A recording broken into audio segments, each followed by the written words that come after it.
Hi, I'm Greg Hunter. This is the weekly news wrap up for Friday, July 14th, 2017. And I'm going to talk about Donald Trump Jr., and not very long.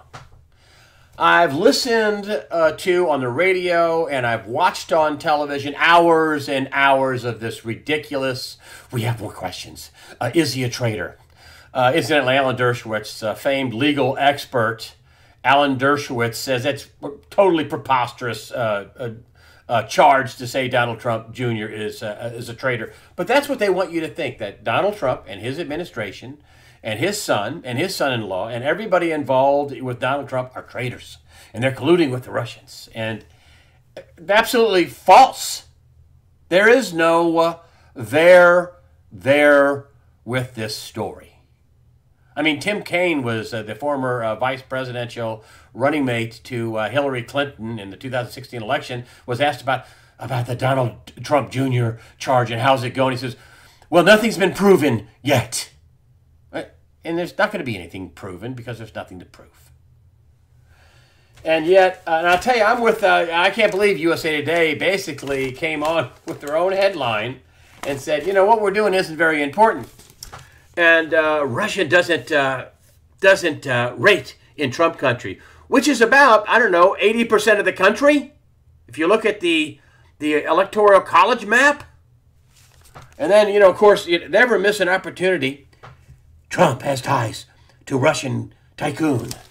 Yes, Trump sold lots of condos in New York City to Russians and to Chinese and to other people. That's what he did. And the Russians had money, and so did the Chinese and other people. But I want to talk a little bit about this. I mean, hours and hours of the implication that Donald Trump Jr. is a traitor. He committed treason, which is totally false, totally ridiculous. Totally. Especially in lieu of the fact that I'm going to beat this drum because it's pertinent and it's relative. It's relevant. And that is Hillary Clinton. This is well documented in the Clinton Cash book and elsewhere. She took donations from several people, about $145 million of donations to the Clinton Foundation or the Clinton Global Initiative in exchange for her signing off on the Uranium One deal, which 20% of U.S. uranium production ended up in Russian hands.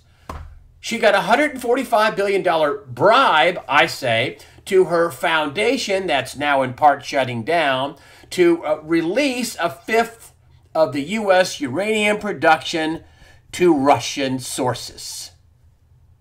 And some penny-adding meeting that was taken by Jared Kushner, the son-in-law of Donald Trump, and Paul Manafort, the then campaign manager of Donald Trump, and his son, Donald Trump Jr., where no information exchange. I know the press, we think really something did happen. No, it didn't. I'd say it didn't.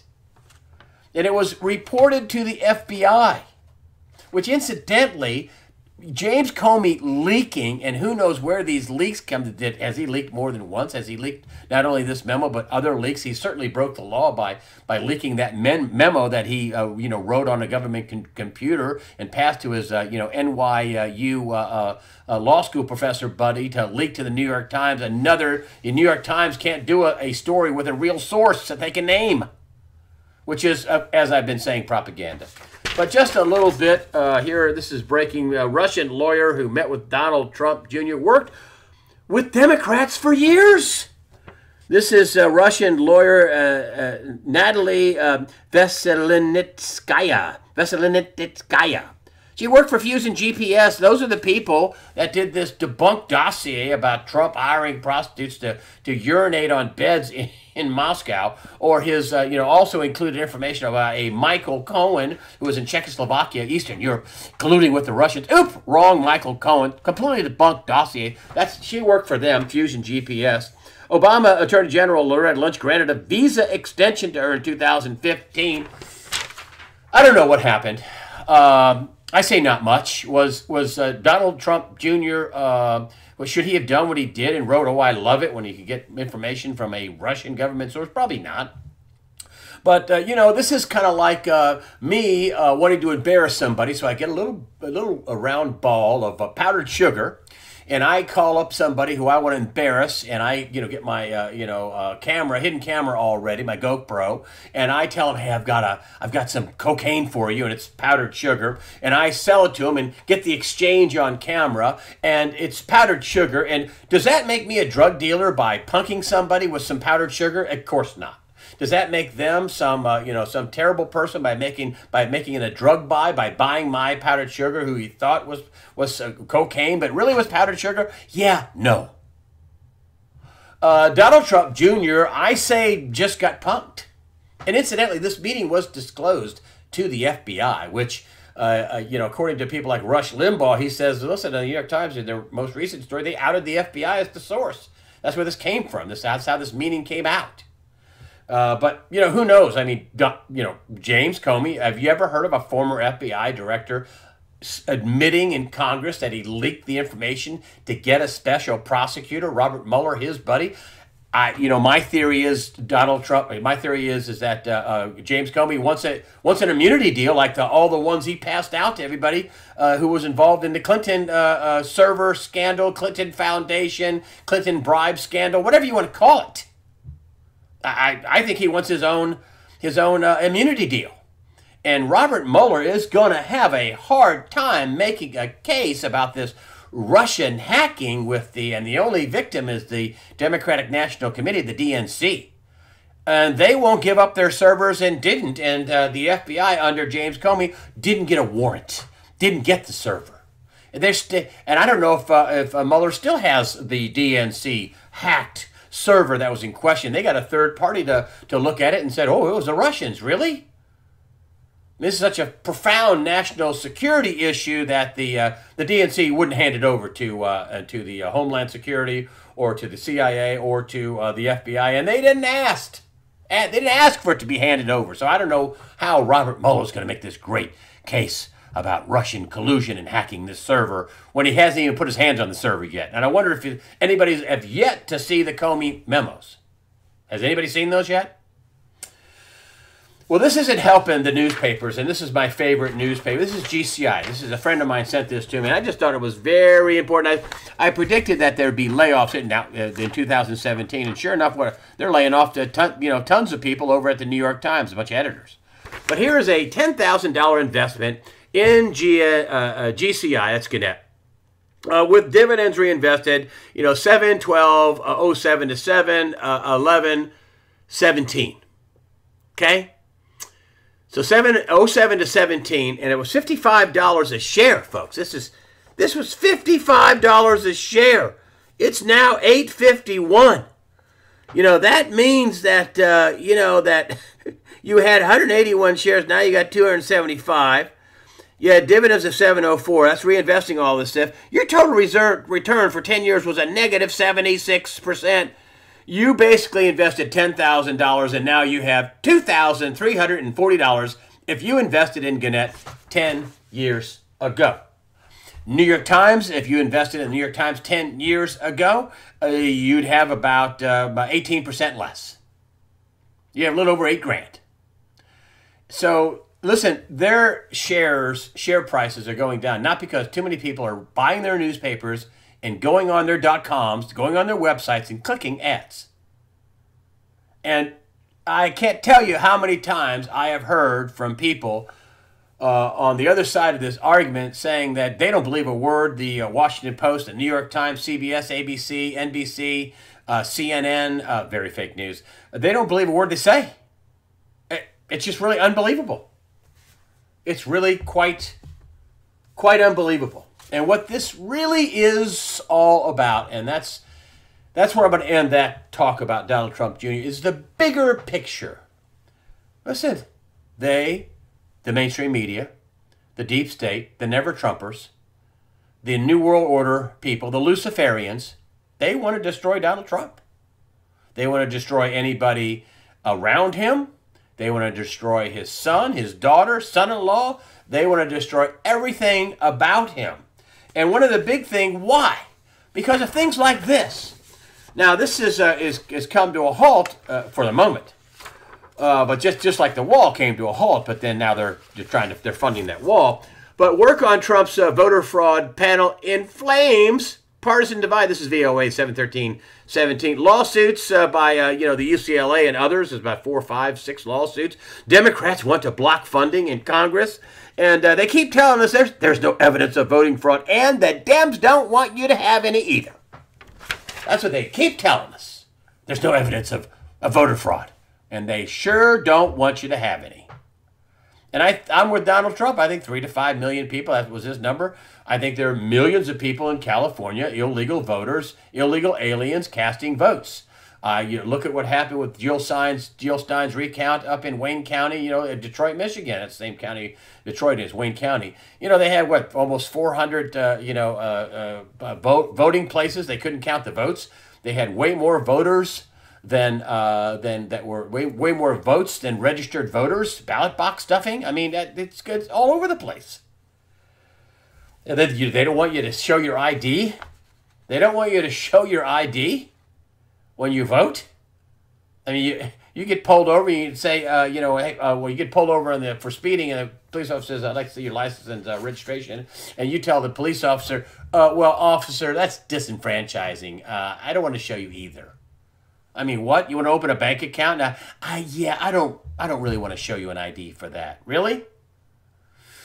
And this is such a profound, democratic right, our democracy, a right of our democracy. And yeah, you don't want to see any IDs. And, if you look at what's going on with Donald Trump, that's the voter fraud investigation, which is stopped for the moment. But I think it's going to continue. You've got the Paris Climate Accord. We got blown out of that by Donald Trump. Thank you very much. That allows India and China, 2.67 billion people, to continue polluting while we pay to let them pollute and build more coal-fired plants. We got a ceasefire in Syria. Now, will that ceasefire hold? But that's news, isn't it? That's not what they wanted. They don't want a ceasefire. They don't want peace there. This whole thing was started by Hillary Clinton, who, basically took terrorists out of a coalition force's hands and out of prisons and dumped them into Libya so she could get rid of Gaddafi by using terrorists. And it was going to is doing the same thing in Syria. And she did the same thing. You see how well that worked out. We got James Comey, who was the big blocker in all this. He had years to go with his FBI directorship. He was going to be FBI director for another 5, 6, 7 years. And Donald Trump fires him. Donald Trump is cutting the budget. He's cutting the budget. Here, look at this. Why isn't this being reported? This is a Congressional Budget Office scoring Donald Trump's budget, shrinking the U.S. deficit by 2027, cutting it in half by 2027. This is Donald Trump's budget. They don't want that. We doubled the debt under George Bush. We doubled it under Obama. They'd like to double it again. They want to bankrupt the country. They want to change it. I guess the dark powers want to change it. He's cutting the EPA. I mean, what did he come out? Everybody about had a cow, and he said, "I want to cut it 35%." Probably needs to be cut 35%. He's attacked the mainstream media. I mean, he has attacked them. And, there are some, Nickelodeon is getting better ratings in some hours than CNN. I mean, the whole moniker of fake news, and with CNN, very fake news, and they're trying to do this deal. He's destroying them. Nobody has ever taken on the deep state, basically the fourth rail of politics, the mainstream media. They can't believe it. How dare you fight back? How dare you call us fake? How dare you call us out on our fake and phony stories that try to make you look bad? You're just supposed to let us make you look bad. You're not supposed to fight back and make us look bad, cost us money, and kill our share price. But that's what he's doing. That's what he's doing. And this is why they're trying to fight, people on the internet. Drudge and Breitbart and other news outlets, big news outlets that they're trying to go after. The FEC is trying to, go after these with collusion for Russia. Give me a break. I mean, it's just outrageous. And Breitbart, InfoWars, Drudge, those are the three on the top three on the hit parade list of them trying to go after, to try to thwart and try to suppress our real First Amendment rights, and we're supposed to watch the fake stuff and believe it. You also got the border wall. Man, there's the Never Trumpers don't like that. They like the cheap labor, and the Democrats like the votes.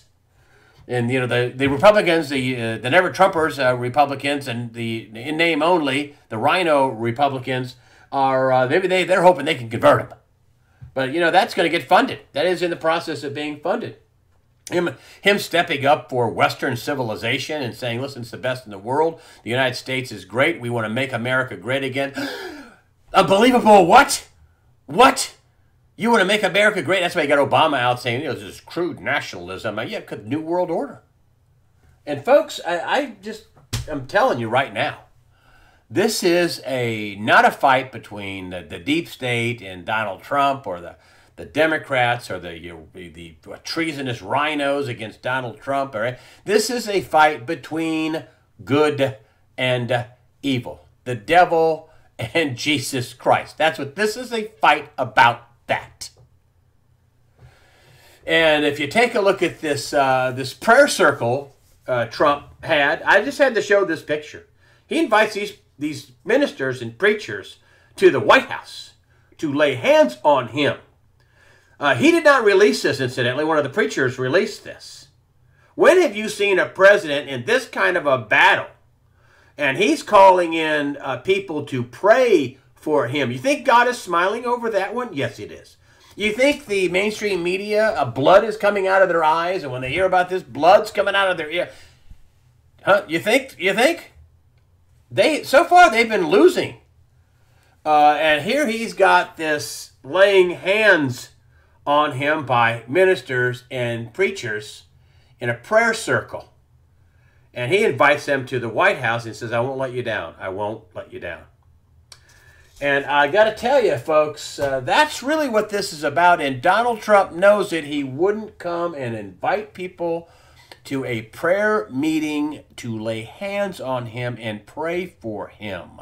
He understands what's going on. I mean, I think of Psalms, humble yourself in front of the Lord. Psalms 140, in Psalms 140, they left what their tongues are like vipers and they're poisonous. And, what they say should fall back on them. And the nets they snare, let them get trapped in that stuff. I'm not giving a good quote, but that's read Psalm 140. Read Psalm 140, that this should fall back on them, that they would, that God would protect Donald Trump, would protect the person in Psalm 140 in the day of battle. And, that's what we have here. We have evil people setting traps for Donald Trump and his family. We have evil people with poisonous tongues going after Donald Trump and anybody around him. And I don't think it's going to work. I saw one headline in in one of the websites saying the mainstream media's plan is to attack Donald Trump and getting reelected in 2020. And the bigger thing, financially speaking, listen, if we would have a financial debt reset, a bond debacle, and I'm going to get to that's my last point here. If we would have that with a Hillary Clinton in office, man, she'd give away Hawaii. She'd give away Nevada. 28% of the lands in America are owned by the federal government, most of which are out west. I think she would just give them away to pay for the debt. That's not going to happen with Donald Trump. He's going to, as he did in the 80s, became a big star. In the 90s, he ran into trouble. And he basically told the banks, hey, I'm a big brand. If I go down, your stock price is going to get killed. You can maybe get a few pennies out of me, but, you're going to get killed. You're going to go down with me. And so what did he do? He got the banks to reorganize the debt. He just got them to write it off. He paid back some, and he got them to write back a lot of the debt. And what does he say on the campaign trail? I own almost everything I have. He did. He does. Learned a big lesson. That's the kind of guy, and this is something I want to tell people. I was telling somebody at the bank today that, if we have a debt reorganization and the right person is at the helm, and I think Donald Trump is going to be at the helm, then that is not going to be a bad thing for America. It's going to be painful for some people. Yes, it is. But America will survive if the right person is making the decisions in the White House. And, I got to tell you that one of the big stories this week that completely went underreported, I mean, they covered it on CNBC, but my buddy Gregory Mannarino called me up and says, this was huge. I mean, you know, Janet Yellen did a 180. She went from telling people that she was going to raise rates to, yeah, maybe not so much. And here we have the headline here. This is in USA Today. Interest rates to keep heading up after Fed plan, but after, you know, under Fed plan, but just because she says the Fed isn't going to raise rates doesn't mean they're not going to go up. And what she's saying, what other central banks around the world are doing, especially the Federal Reserve with his, what, 1.8 trillion in mortgage-backed securities, if you take their word for it, you know, they're going to funnel this stuff into the market. You know, and Manarino pointed this out to me. He says, you know, when they bought this stuff, it was toxic. Remember that? And he says, and now it's not toxic, so they're going to funnel this into the market. I'm going to bring him on to talk about this soon. As a matter of fact, he's going to be the early Sunday release. So he's going to talk about this whole deal. And we're a little bit at odds with this. And I don't see how they can funnel this stuff off, this 1.8 trillion in debt, without rocking up, you know, raising rates. You know, the Fed may not raise rates a quarter of a point with the federal funds rate and what they've been doing, but rates may go up anyway as they try to unload this big ball of toxic junk that's not toxic at the moment. If rates go up, it's toxic again. It's junk. It's crap. And and that's why Janet Yellen was dancing around the issue. Manarino says, no, they can't do it. No, we're going to have huge inflation. They'll never be able to do this. Rates will go up too fast, too far, too fast. We'll see, but I'm going to talk to him about that and some other stuff about what's going on in the economy. You won't want to miss that. Manarino, a personal friend of mine, but a very smart guy, and I wouldn't put him on if he wasn't a very smart guy. With that, I got to tell you, I want to close with this picture right here. I can't get too much of this, man. And that is the president with people laying hands on him at the White House, invited them in for a prayer circle. So pray for your president. He's not perfect, who is, but he is, I think, trying his best to actually make America great again. Thank you so much for supporting USA Watchdog with your comments and donations. That helps us out. And just remember, fear not. Prepare yourself mentally, physically, above all, spiritually. Fear not. Jesus Christ has all power over heaven and earth. Suck that in. Take that in. That's a powerful statement. The devil, I hear from a few people that email me once in a while about how the devil is in control of this earth. No, he is not. Matthew 28:18, Christ said, I have been given all power over heaven and earth. That is a powerful statement, all. So don't give up your faith. Fear not. Prepare yourself mentally, physically, above all, spiritually. Fear not. God the Father and His Son, Jesus Christ, are firmly in charge.